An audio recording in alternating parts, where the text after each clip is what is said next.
my name is Dustin Trimble, and I'm going to be going over the history of Watergate. And right here we have a picture of President Nixon. Alright, a little background on Richard Nixon. He was born on January 9th, 1913 in California. He ran with Dwight D. Eisenhower for president, as his vice president, and served as his vice president from 1952 to 1960. And then after that, he ran against Kennedy in the 1960 election and lost the election. And in 1964, he ran again for president and lost to Lyndon B. Johnson in a close election. And then finally, in 1968, he finally won the presidential race.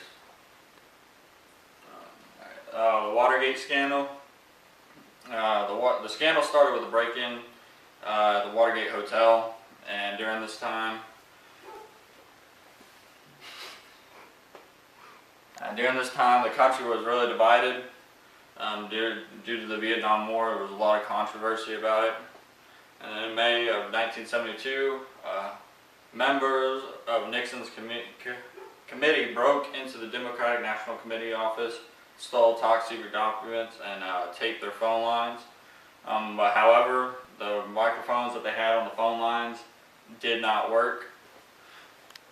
So on June 17th, they broke in again. However, this time, Frank Willis, the security guard on duty at the time, noticed that the doors were taped open. At that time, he called the police, and the people that broke in were arrested. And if it wasn't for Frank Willis and being alerted, this scandal probably would not have been exposed. And in 1973, Nixon won re-election, but by 1974, the country was completely consumed by the Watergate scandal. Nixon gave 3 separate speeches on it. However, by the time the last speech came around, the White House tapes had already been released to the public. And